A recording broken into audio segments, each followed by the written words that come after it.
Hi, I'm Alice from PCGamesN and I'm here with Joel. Hello. And today we're talking about blatant graphical downgrades on PC. We're talking about those games revealed usually at E3 that look super shiny and better than anything we've ever seen before, and then by the time they roll around and release aren't quite what we were promised.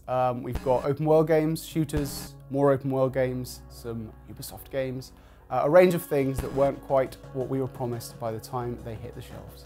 So here are 7 blatant graphical downgrades on PC. This downgrade story begins, as so many do, with a hugely impressive E3 demo. The year was 2013, the developers were CD Projekt Red, and they took to the stage to essentially drizzle pornography over your pupils. The open world RPG they were showing seemed not to be far off movie CG quality. In fact, that's something the developers said they were aiming for, and was miles ahead of anything you could play on PC or consoles at the time. But we believed in that vision of The Witcher 3 because this was CD Projekt Red after all, the good guys. The studio who somehow made The Witcher 2 literally look better with age as new patches made use of more advanced GPUs. In the summer of 2015 when The Witcher 3 Wild Hunt released, however, it had a look to it that those who'd been poring over the 2013 demo didn't recognise. Which is a polite way of saying it looked quite a lot worse. For their part, CD Projekt never offered a specific statement about the growing voice of dissatisfaction from the community about the visual disparity, but they did refute claims of a downgrade. Video games look different as they move through development, they responded. Quite why this one looked so impossibly good 2 years before release is not explained though.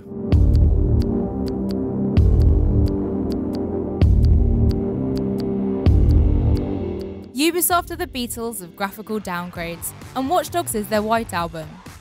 This one proved particularly controversial because so much of the game's buzz was generated by its E3 2012 reveal demo.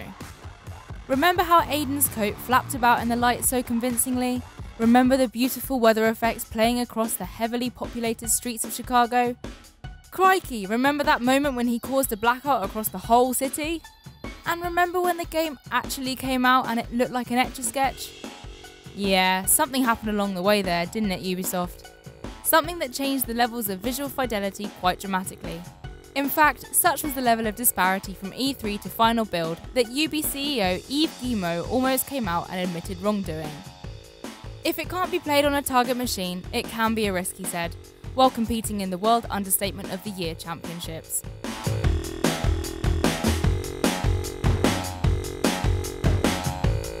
Boy oh boy, Aliens Colonial Marines led us down the garden path, didn't it?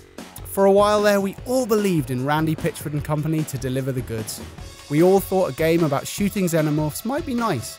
And what's more, we thought it would look like the gameplay demo shown at E3, you guessed it, 2012. As you might have guessed from my tone of voice, the title of this video, and every entry preceding this, that wouldn't be the case. Colonial Marines didn't so much hit the shelves, it's more like it stumbled out of Gearbox's front doors one day and found the doors instantly locked when it turned around. Lighting was vastly inferior, and detail effects like shattering glass and swinging lights that had been previously demoed were now glaringly absent. If there's a silver lining to that, it's perhaps that those devolved visuals actually paled in comparison to the bigger problems Aliens Colonial Marines had with its AI, animation, scripting, level design, weapon feedback, and multiplayer. So, you know, make lemonade and all that.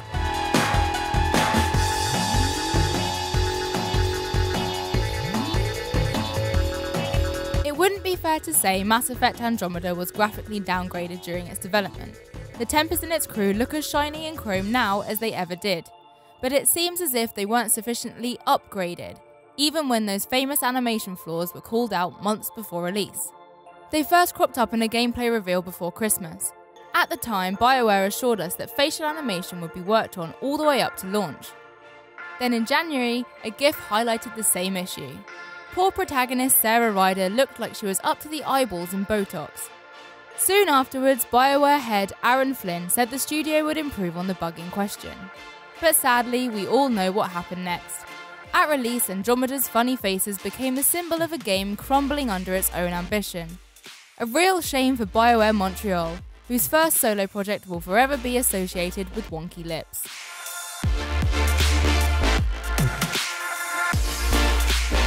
Ubisoft returned at E3 2013 with their difficult second downgrade. Anticipation was high.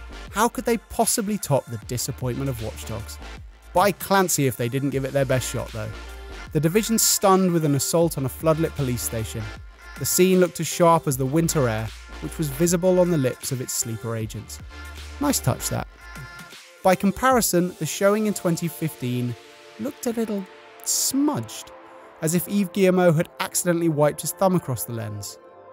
The game looked just as bleak as it had a couple of years earlier, but somehow slightly less beautiful. If you play The Division now, you'll still be enjoying a masterclass in environmental design, but those streets are a lot less cluttered than they were in 2013, when they were dense with the debris of a city that had cut its losses and ran.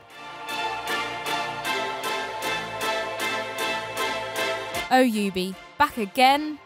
The French publishing monolith was on something of a roll by 2014, at least when it came to overpromising. This time though, we can't claim to have been surprised.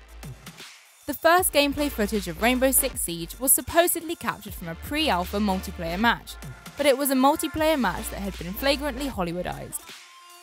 It wasn't just that team chat was expertly choreographed as if the game was being played by off-duty SWAT officers.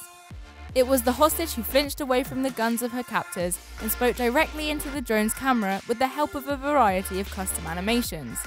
It was the kind of embellishment you just knew would have no place in actual play. And sure enough, it didn't show up in the finished game. Thankfully, that game was fantastic. But next time, Ubi, you'll have to do more than tack a lobby screen on the front to convince us it's gameplay footage. Bioshock Infinite is the story of a visionary who let his dreams get away from him. It's basically the Ken Levine biopic. But we're not here to be unkind. Whatever happened along the twisty road of Infinite's development, the game turned out great, and that's something to be celebrated. It's just that, well, at points along its development, Infinite looked like it was going to be even better. Part of the issue is in overall visual fidelity. There's no denying that the footage Irrational showed as early as 2010 demonstrates more complex animations and lighting than the final game. The same's true of its showing at that global summit of downgrades, E3 2012. But it's the paring back of Infinite's fascinating parallel universe elements that proves most disappointing. Remember in the 2011 demonstration when Elizabeth opened a tear and we got a glimpse of that alt 80s universe where a cinema was playing Revenge of the Jedi? It's heartbreaking that inventive, imaginative moments like that stayed on the cutting room floor.